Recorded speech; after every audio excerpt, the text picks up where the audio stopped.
একটি পবিত্র ভালোবাসার গল্প। গল্পের প্রধান চরিত্র জাহিদ।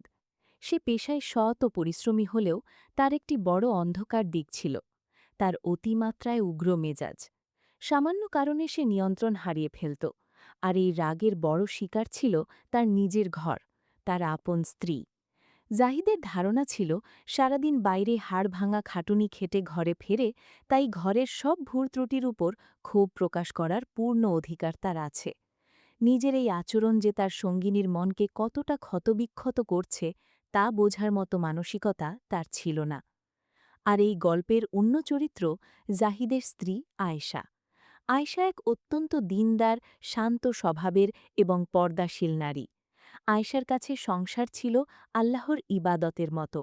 সে জানত রাসূলুল্লাহ সাল্লাল্লাহু আলাইহি ওয়াসাল্লাম বলেছেন, যে নারী তার স্বামীর সন্তুষ্টি অর্জন করে মারা যায় সে জান্নাতে প্রবেশ করবে। আয়েশা তার জীবনের প্রতিটি পদক্ষেপে এই হাদিসটি মেনে চলার চেষ্টা করত। জাহিদের প্রচণ্ড রাগ, কর্কশ ভাষা আর অকারণ অবহেলা সত্ত্বেও আয়েশা কখনো মুখে এক ফোঁটা বিরক্তি প্রকাশ করত না। জাহিদ যখন রাগে গর্জে উঠত, আয়েশা তখন হিম শীতল নীরবতায় সেই ঝড়কে নিজের বুকে ধারণ করে নিত। তার একমাত্র হাতিয়ার ছিল ধৈর্য আর আল্লাহর দরবারে চোখের জল ফেলা। তাদের বিয়ের পর প্রথম দিনগুলো সহজ ছিল না। একদিনের কথা খুব মনে পড়ে। জাহিদ অফিস থেকে ক্লান্ত হয়ে ঘরে দেখল তার পরনের কাপড়টি যথাস্থানে ইস্ত্রি করে রাখা নেই। ব্যাস, এই সামান্য কারণেই জাহিদের ভেতরের রাগের দৈত্যটি জেগে উঠল। সে চিৎকার করে আয়েশাকে ডাকল।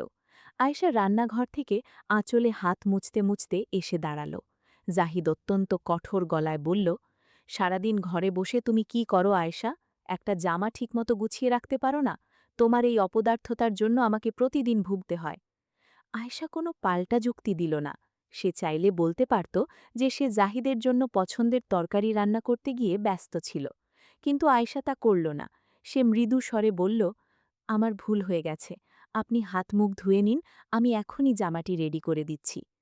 আয়েশার এই শান্ত কণ্ঠস্বর জাহিদের রাগকে যেন আরও বাড়িয়ে দিল।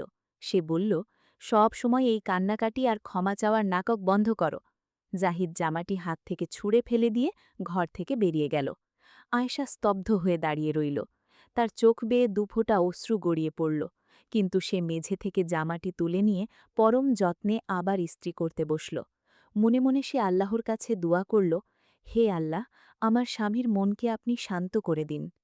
মাঝে মধ্যে খাবারে লবণের হেরফের হলে কিংবা ঘর গুছাতে একটু দেরি হলে জাহিদ এমন সব কটু কথা বলত যা যে কোনো সাধারণ নারীর আত্মসম্মানে বড় আঘাত হানত। কিন্তু আয়েশা ছিল অসাধারণ এক সবরকারী।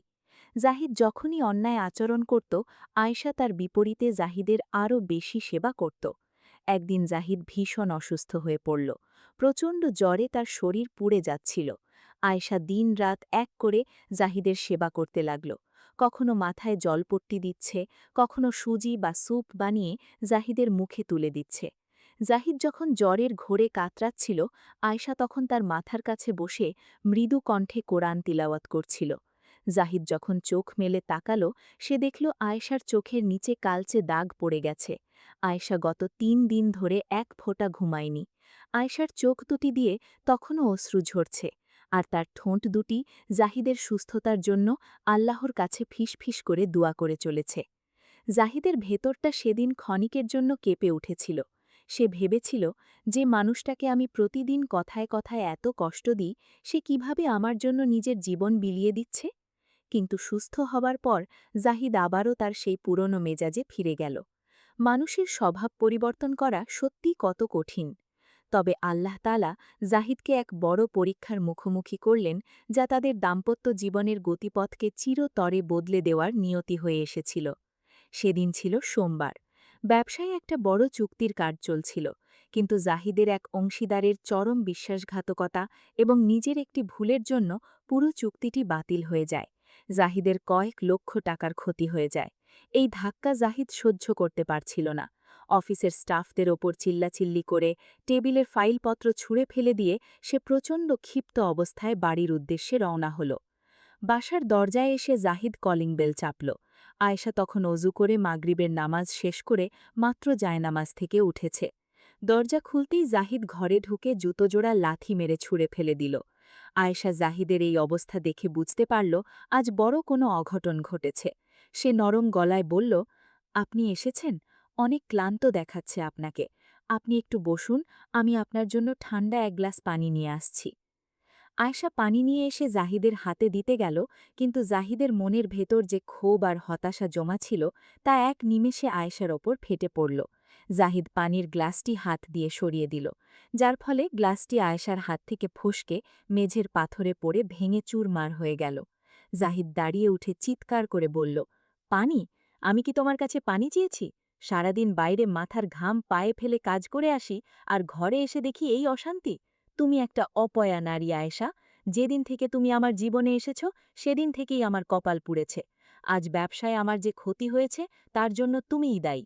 তোমার মতো অযোগ্য স্ত্রী ঘরে থাকলে কোনোদিন উন্নতি হতে পারে না। জাহিদের এই কথাগুলো আয়েশার বুকে তীরের মতো বিঁধল। জাহিদ আয়েশার পুরো অস্তিত্বকে, তার দীনদারিতাকে এবং তার পুরো সত্তাকে অপমান করেছে। আয়েশাকে অপয়া বলেছে, অলক্ষী বলেছে। যে কোনো সাধারণ মেয়ে হলে হয়তো এই অপমানের পর চিৎকার করে ঝগড়া করত কিংবা বাবার বাড়ি চলে যেত, কিন্তু আয়েশা তা করল না। তার চোখের কোণ দিয়ে অশ্রুর বন্যা নেমে এলো। সে নীরবে হাঁটু গেড়ে বসল এবং মেঝের কাঁচের টুকরোগুলো নিজের হাত দিয়ে এক এক করে কুড়াতে লাগল। হঠাৎ একটা বড় কাঁচের টুকরো আয়েশার ডান হাতের তর্জনী আঙুলে গভীরভাবে ফুটে গেল। রক্ত বের হতে লাগল লাল ধারায়। আয়েশা উফ শব্দটুকুও করল না। সে কেবল ক্ষতের জায়গাটি চেপে ধরে জাহিদের দিকে একবার তাকিয়ে রান্নাঘরে চলে গেল। রান্নাঘরে গিয়ে আয়েশা কলের পানির নিচে তার হাতটি ধরল। পানির ধারায় রক্ত ধুয়ে যাচ্ছে আর তার চোখের জল মিশে একাকার হয়ে যাচ্ছে। আয়েশা মনে মনে বলল, হে আল্লাহ, আমার স্বামী আজ বড় কোনো বিপদে পড়েছে। সে মনের শান্তিতে নেই। ও আল্লাহ, তুমি তাকে ক্ষমা করো। আয়েশা নিজের ক্ষতস্থানে একটি ব্যান্ডেজ বেঁধে নিল। সে চোখের জল মুছতে মুছতে রান্না শুরু করল। আয়েশা জাহিদের সবচেয়ে প্রিয় খাবার নরম খিচুড়ি আর গরুর মাংস ভুনা তৈরি করল। রান্নার প্রতিটি ধাপে আয়েশা দরুদ শরীফ পাঠ করছিল আর আল্লাহর কাছে জাহিদের রাগ দূর করার জন্য মোনাজাত করছিল। রাত তখন প্রায় 10:30। জাহিদ বিছানায় শুয়েছিল। তার রাগ কিছুটা কমে আসলেও মনের অস্থিরতা কমেনি। আয়েশা শান্ত পায়ে ঘরে ঢুকে খাবারের থালাটি জাহিদের বিছানার পাশে টেবিলে রাখল।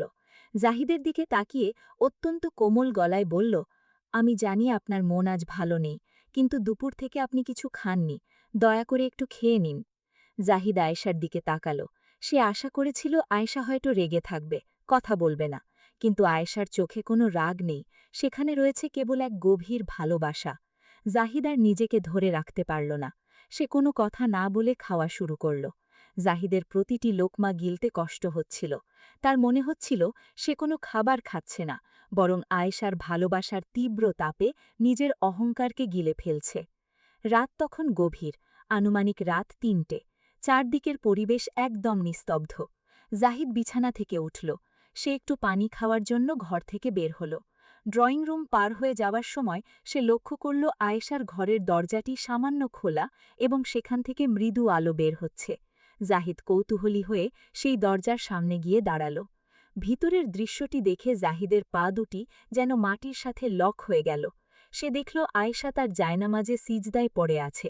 আয়েশা তাহাজ্জুদের নামাজে সিজদারত অবস্থায় অঝরে কাঁদছে। তার কান্নার ফিসফিসে শব্দে রাতের নীরবতা ভেঙে চুরমার হয়ে যাচ্ছে। আয়েশা আল্লাহর দরবারে হাত তুলে কাঁদছিল আর বলছিল, হে দয়াময় আল্লাহ, আমার স্বামীকে আপনি শান্ত করে দিন। তার মনের সমস্ত চিন্তা আর ব্যবসায়িক লোকসান আপনি দূর করে দিন। ওগো আল্লাহ, তিনি আজ রাগের মাথায় আমাকে অনেক কটু কথা বলেছেন, কিন্তু আমি আপনার সন্তুষ্টির জন্য আমার স্বামীকে মন থেকে সম্পূর্ণ ক্ষমা করে দিলাম। আল্লাহ, কেয়ামতের দিন আপনি আমার স্বামীর এই আচরণের জন্য তাকে দণ্ড দেবেন না। আপনি তার হিসাব সহজ করে দিন। আল্লাহ, আমাদের এই ছোট ঘরটিকে আপনি জান্নাতের টুকরো বানিয়ে দিন। আয়েশার এই প্রার্থনা জাহিদের কানের ভিতর দিয়ে সরাসরি তার পাথরের মতো কঠিন হৃদয়ে আঘাত করল। জাহিদের ২ চোখ বেয়ে অশ্রুর বন্যা নেমে এলো। তার ভেতরের অহংকারের যে বিশাল পাহাড় ছিল তা আয়েশার এই নিঃস্বার্থ চোখের জলের বন্যায় এক মুহূর্তের মধ্যে ধুয়ে মুছে সাফ হয়ে গেল। জাহিদার দরজার আড়ালে দাঁড়িয়ে থাকতে পারল না। সে ঘরের ভিতরে প্রবেশ করল। এবং আয়েশার জায়নামাজের পাশে হাঁটু গেড়ে বসে পড়ল। আয়েশা মোনাজাত শেষ করে চোখ মেলতেই জাহিদকে তার পাশে এভাবে কাঁদতে দেখে চমকে উঠল। সে থতমত খেয়ে বলল, আপনি এই সময় জেগে আছেন? আপনার কি শরীর খারাপ লাগছে? জাহিদ কোনো উত্তর দিল না। সে আয়েশার হাত দুটি নিজের দুই হাতের মুঠোয় শক্ত করে চেপে ধরল। জাহিদ আয়েশার সেই ব্যান্ডেজ করা ক্ষতবিক্ষত আঙুলটিতে নিজের ঠোঁট ছোঁয়াল। জাহিদের তপ্ত জল আয়েশার ব্যান্ডেজটিকে ভিজিয়ে দিল। জাহিদ অত্যন্ত ভাঙা গলায় কান্নায় ভেঙে পড়ে বলল, আয়েশা, আমাকে তুমি ক্ষমা করে দাও। আমি মানুষ নই, আমি একটা পশুর মতো আচরণ করেছি তোমার সাথে। যে হাত দিয়ে তুমি আমার এত যত্ন করো, সেই হাতকে আমি রক্তাক্ত করেছি। আয়েশা, আল্লাহ কি আমাকে কোনোদিন ক্ষমা করবেন? আমাকে মাফ করে দাও। আয়েশা জাহিদের এই পরিবর্তন দেখে নিজের চোখকে বিশ্বাস করতে পারছিল না। তার প্রিয় স্বামী, যে কখনো নিজের ভুল স্বীকার করেনি, আজ তার পায়ের কাছে বসে শিশুর মতো অঝরে কাঁদছে এবং ক্ষমা চাইছে। আয়েশা জাহিদের হাত দুটি টেনে নিয়ে বলল, আপনি এভাবে বলবেন না। আমি তো আপনার ওপর কখনো রাগ করিনি। আমি আপনাকে মন থেকেই ক্ষমা করে দিয়েছি।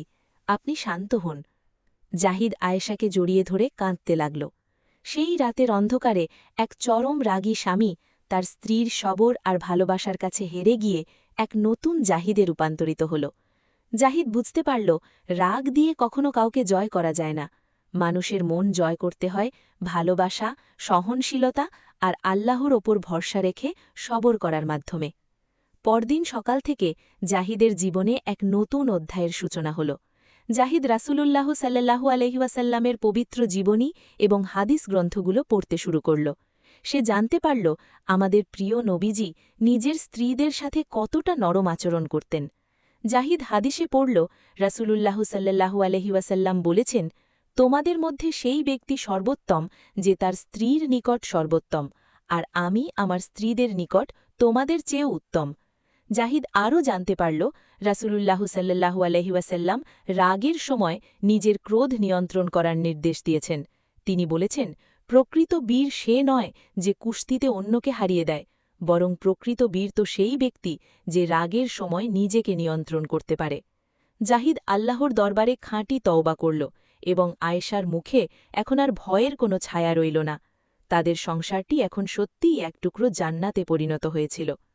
প্রিয় দর্শক ভাই ও বোনেরা, জাহিদ এবং আয়েশার এই গল্পটি আমাদের জীবনের জন্য এক বিশাল শিক্ষা। আজ আমাদের সমাজে কত সোনার সংসার ভেঙে টুকরো টুকরো হয়ে যাচ্ছে কেবল এই রাগের কারণে। আমরা ভুলে যাই যে রাগ শয়তানের পক্ষ থেকে আসে। শয়তান চায় স্বামী স্ত্রীর মধ্যে বিবাদ ঘটিয়ে সংসার উচ্ছেদ করতে। পবিত্র কুরআনে আল্লাহ তাআলা সূরা আল আরাফের ২০০ নম্বর আয়াতে বলেছেন, আর যদি শয়তানের পক্ষ থেকে কোনো কুমন্ত্রণা তোমাকে প্ররোচিত করে, তবে আল্লাহর আশ্রয় প্রার্থনা করো। নিশ্চয়ই তিনি সর্বশ্রোতা, সর্বজ্ঞ। তাই যখনই আমাদের মেজাজ খারাপ হবে, আমরা যেন শয়তানের ফাঁদে পা না দিই। বিশেষ করে স্বামী ভাইদের উদ্দেশ্যে বলতে চাই, আপনার স্ত্রী আপনার অর্ধাঙ্গিনী, সে আপনার দাসী নয়, সে আপনার জীবনের সঙ্গী। তার সাথে রাসূলুল্লাহ সাল্লাল্লাহু আলাইহি ওয়াসাল্লামের সুন্নাহ অনুযায়ী কোমল আচরণ করুন। সামান্য ভুলের জন্যে তাকে কঠিন কথা বলবেন না, তার অবদানকে সম্মান করুন। আর বোনদের উদ্দেশ্যে বলব, স্বামীর কঠিন আচরণের বিপরীতে আয়েশার মতো ধৈর্যের পরিচয় দিন, সবর করুন, আল্লাহর কাছে গোপনে কান্নাকাটি করুন। আল্লাহ অবশ্যই আপনার স্বামীর মনকে নরম করে দেবেন। আসুন আমরা সবাই মিলে আল্লাহর দরবারে প্রার্থনা করি, হে আল্লাহ, আমাদের প্রতিটি পরিবারে সুখ, শান্তি আর ভালোবাসা দান করুন। আমাদের ক্রোধকে নিয়ন্ত্রণ করার তৌফিক দান করুন এবং আমাদের সংসারগুলোকে জান্নাতের টুকরো বানিয়ে দিন। আমিন। আজ এখানেই বিদায় নিচ্ছি। আসসালামু আলাইকুম ওয়া রাহমাতুল্লাহি ওয়া বারাকাতুহু।